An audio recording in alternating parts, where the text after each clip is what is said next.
ఎన్నికల ముందు ఆ నేత వైసీపీ నుంచి జనసేనలోకి జంప్ అయ్యారు. కూటమి గాలిలో భారీ మెజారిటీతో ఎమ్మెల్యేగా విజయం సాధించారు. గెలిచిన తరువాత పార్టీని పట్టించుకోవడం లేదని జన సైనికులు ఆరోపిస్తున్నారు. తమ శాసనసభ్యుడిలో ఇంకా ఫ్యాన్ పార్టీ పోకడలు పోలేదని విమర్శిస్తున్నారు. దందాలతో జనసేన ఇమేజ్ని డ్యామేజ్ చేస్తున్నారనే వాదనలు ఉన్నాయి. ఇంతకీ ఎవరా ఎమ్మెల్యే, ఏ నియోజకవర్గం, ఏంటైన కథ? Was the story?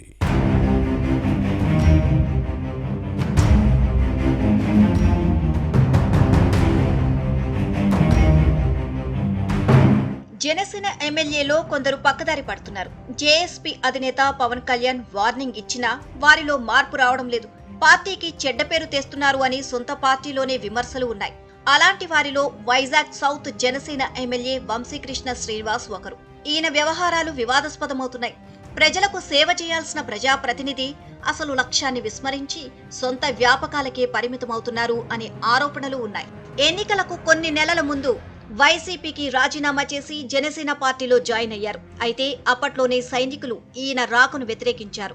స్వప్రయోజనాల కోసమే జేఎస్పీలోకి వస్తున్నారు అని చెప్పినా హైకమాండ్ పట్టించుకోలేదు. అయితే ఇప్పుడు ఆ ఫలితం అనుభవిస్తున్నాము అని క్యాడర్ ఆవేదన వ్యక్తం చేస్తుంది.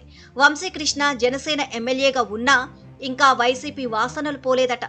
ఇప్పటికీ కొందరు ఫ్యాన్ పార్టీ నేతలతో వ్యాపార సంబంధాలు కొనసాగిస్తున్నారట. కూటమిలోని ఇద్దరు నేతలతో లిక్కర్ సిండికేట్ నడుపుతున్నారు అని లోకల్ టాక్.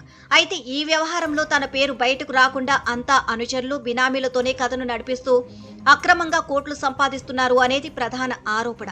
అంతేకాదు, భీమిలి సమీపంలో అనుమతులు లేకుండా సిఆర్జెడ్ నిబంధనలు ఉల్లంఘిస్తూ పబ్లు నిర్వహిస్తున్నారు అనే ఫిర్యాదులు లేకపోలేదు. అయితే తన ఎదుగుదలను చూడలేక రాజకీయ ప్రత్యర్థులు ఇలాంటి ఆరోపణలు చేస్తున్నారు అన్నది వంశీకృష్ణ శ్రీనివాస్ వాదన.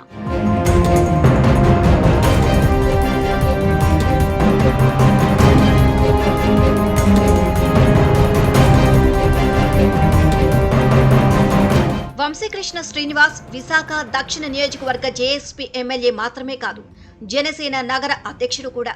ఓవైపు ప్రజల సమస్యలు పరిష్కరించాలి, మరోవైపు పార్టీ నేతలను సమన్వయం చేసుకుంటూ ముందుకు వెళ్లాలి. అంతేకాదు, నేతలతో పాటు క్యాడర్ను కలుపుకొని పోతూ జనసేనను బలోపేతం చేయాల్సిన గురుతర బాధ్యత కూడా వంశీపైనే ఉంది. కానీ విశాఖ జేఎస్పీ నేతలతో టచ్ మీ నాట్ అన్నట్లే వ్యవహరిస్తున్నారట.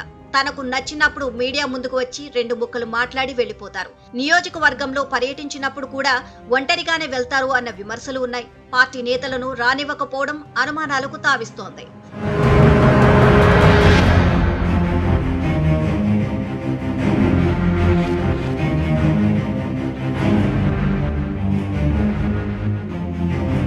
అయితే వంశీకృష్ణ శ్రీనివాస్ ప్రాతినిధ్యం వహిస్తున్న దక్షిణ నియోజకవర్గంలో వైసీపీ హయాంలో ఏర్పాటు చేసిన నైట్ ఫుడ్ బజార్ వ్యవహారం దుమారం రేపుతోంది. నిబంధనలకు వ్యతిరేకంగా షాపులు ఏర్పాటు చేసి ఫ్యాన్ పార్టీ నేతలు అక్రమంగా లక్షలు సంపాదిస్తున్నారు అనే ఆరోపణలు ఉన్నాయి. కూటమిలోని కొందరు లీడర్ల సహకారంతో ఇరు వర్గాలు రెండు చేతుల ఆర్జిస్తున్నారట. అందుకే నోరు విప్పడం లేదు అనే విమర్శలు వస్తున్నాయి. నైట్ బజార్లో అక్రమంగా నిర్వహిస్తున్న ఆసుపత్రి అంశంలోనూ పాలకపక్ష నేతలు కిమ్మనడం లేదు. కరెన్సీ నోట్లు చేతులు మారడమే దీనికి కారణమని టాక్. ఈ వ్యవహారంలో వంశీకృష్ణపై కూడా ఆరోపణలు వచ్చాయి. వీటిపై సమాధానం చెప్పాలి అన్న పొలిటికల్ ప్రత్యర్థుల డిమాండ్పై ముందుగా స్పందించారనుకుని ఆ తర్వాత వెనక్కి తగ్గారు. తనపై వచ్చిన ఆరోపణలన్నిటినీ వంశీకృష్ణ ఆఫ్ ది రికార్డులో ఖండిస్తున్నారు. అంటే జనసేన ఎమ్మెల్యే వంశీకృష్ణపై విపక్ష నేతలు చేస్తున్న ఆరోపణల్లో నిజం ఉందనుకోవాలా లేదనుకోవాలా అన్న అంశంపై ఎమ్మెల్యేనే క్లారిటీ ఇవ్వాల్సి ఉంది.